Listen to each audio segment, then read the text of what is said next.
I'm Gab, he's Jules, grey skies over West London, but that doesn't matter because the Nations League brightened our evening, our Sunday night.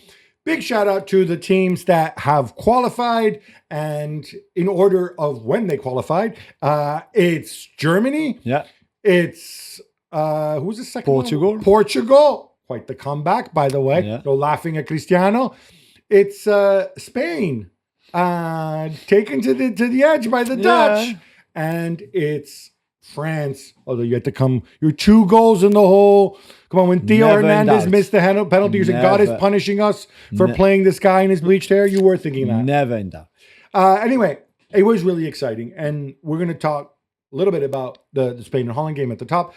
We're also going to later on talk about Malta leaving Juve. By the way, Juve fans, we're not slighting you, but I want to say just as a spectacle, and I know like Nations League, new competition, although it's not that new. I think this is the 4th edition. Yeah, 4th edition, yeah. People are like, oh, what is this? Another competition, FIFA and UEFA. But compared to the crappy friendlies, I think, at least in Europe, I know there were a bunch of empty seats in the Nations League version in CONCACAF. We'll get to that. The stadiums are full. Yeah. The games were exciting. The teams really, really went for it. And again, in the knockout phase, I thought this was great compared to the garbage we traditionally get in March. Yeah, you're right, Gabby. And I think the night was epic, Sunday night with those 4 games. And to be fair, we will focus on those 4 quarterfinals, which is new. Before, you used to go into the final 4, but they're also in the kind of playoffs in the Nations League to be promoted or not relegated. There will see some great games for Greece, for Belgium, for Georgia. So there was a lot of really good things outside even of those quarterfinals, but the quarterfinals with the best teams really were outstanding, really from start to finish. And I absolutely hate the people who crap on this because, again, let's get to Spain and Holland. First leg finishes 2-2. Yeah. Second leg also 2-2. This goes all the way to penalties. I dare anybody to look at the players who were out there on the pitch and tell me that they did not want to be there. Yeah. They didn't bust their backside. Barcelona have a game on Thursday. We know why. Nobody's fault. But Lamine Yamal out there for better and for worse. Yeah. I thought this was good. And I think sometimes we have to say when something is good, right? Yeah, absolutely. Yeah, great game. I mean, we picked this one. We could have picked any of the 4 really to just highlight a little bit more, but great entertainment from start to finish, both in the first leg and in that second leg in Valencia too, with a lot of emotions, all the tribute. I think Spain hasn't lost in Valencia in a million years. Yeah, and Fabian Ruiz, by the way, is still unbeaten for Spain in 37 caps now, equating Julen Guerrero's record from back in the 90s or wherever it was. So a Spain team that was happy to play on counter-attack at times in transition, who had the ball. I thought Frankie de Jong and the Dutch midfield and Reinders were outstanding too. We saw Pedri coming on late, Lamine Yamal not good for an hour, and then score one of the goals of the night and then miss a penalty with a terrible penalty. So there was just so much going on in that game. Yeah, a ton going on. And just speaking of Spain, these are the European champions. When we talk about... And Nations League champions too. And the Nations League champions. When we talk about sort of the depth of the teams... it's always Spain and France that we mention as kind of being the outstanding teams in Europe. I have to say, though, for all the system, for the talent and the young players who keep coming through, and I said this at the Euros, and I'll say it again, defensively, in terms of individual defenders, this isn't great. No, you don't like Huijsen?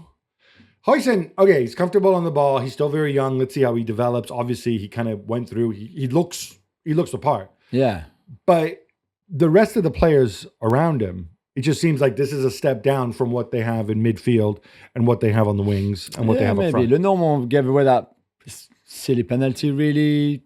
Laporte is not there anymore. I still think that Laporte is a very good centre-back for them.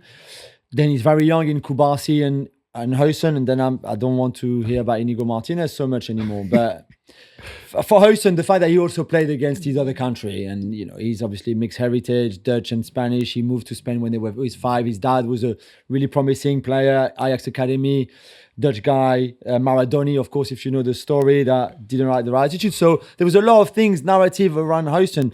I like it, but you're right. It's maybe not as good as the rest, and also they are open because they play the way they play. And this is where we remind ourselves too that Pau Cubarsí is still what? Like, he's still a 18, teenager. yeah. He's still a freaking teenager. So 2 teenagers. All right, Joe, let's just sticking a little more with Spain.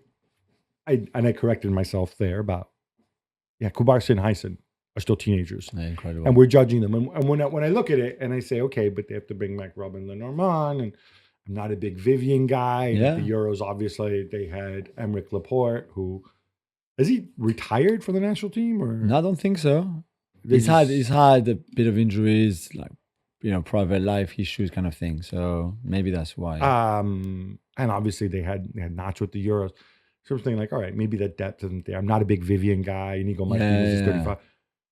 But then I'm thinking you've got these 2 dudes coming up. And now I do think a little bit with Cubarsí. I think maybe he was thrown in at the deep end. He did really, really well. Maybe kind of this season, perhaps not on the same level as a year ago. But then again, we have to modulate this by he's playing for Hansi Flick's in a Hansi Flick system. Yeah. Which means the center backs, because of the high line, are going to be under more pressure. They're going to have to defend differently. And by the way, Barcelona fans, it's not a criticism. It's not one or another. It's just a different way of defending, which this kid who happens to be a teenager has to get accustomed to. Yeah. And so, it's certainly a lot easier when you got a bunch of dudes around you and you're not running back towards your own goal all the time.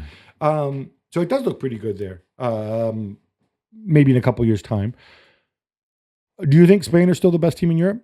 They certainly are the highest ranked. Yeah. I still think they are. I know they were rattled a bit by this Dutch team, and I'm not a fan of the Dutch guy at all on the bench. But we'll be getting to the Dutch guy in a minute. I have to say, in those 2 games, the first game, Ado gets sent off. It changes the game. They consider late equalizer, but really they should have won that first leg, and then they did well. I think Spain were good enough to win that game in normal time, not going to injury time, extra time, and then penalties, because they had plenty of chances. Nico Williams was outstanding. Lamine, as we said, wasn't good until he scored this worldie, and then really poor penalty in the shootout. So I still think Spain. But you see as well that no Dani Carvajal at right back is a problem, because Pedro Porro in the first game, not great, and I thought even on Sunday night you could feel that Carvajal obviously wasn't there. But I still think Spain for me are there. Pedri on the bench, he comes on and does great. I think they've got so much for them, really. Is center forward potentially an issue if we have to pick holes in Spain? Yeah, or if he's the Morata of the Euros that plays for the team, and that is such an important component of how this team plays in possession, is great. Oyarzabal can do a good job, as he did last night, and I guess in the Euros final too. So I mean, Morata isn't getting any younger, but then again, it's not like Morata's 35 either, and also Morata doesn't run very much. I mean, I think Morata's a much better athlete than people give him credit for. But his job isn't continually running in behind. So if he has to come short and whatever, I would imagine Morata can continue doing this well into his 30s. And Samu, at some point, who's having a great season at Porto, will be able to take that role, and you'll have a front 3 of Nico, Samu, and Lamine, which is pretty scary. Yeah, very different profile from Morata, Samu. But then again, that's good. The 2 in partnership, you hit them with Morata, and then, in comes the battering. Yeah, absolutely. A word on Holland, the Dutch guy. The Dutch guy. Okay, I know you don't like the Dutch guy, but you have to love Tijani Reinders. Yes, and Frankie de Jong. I thought they were outstanding, both of them. Good de Jong is good. He's good de Jong again. He's so good. His stats are incredible. I look at this season. I wonder if in some ways the fact that obviously he started the season injured, he played Marc Casado a lot. Now obviously Casado injured. Yeah. So he's going to have to play more.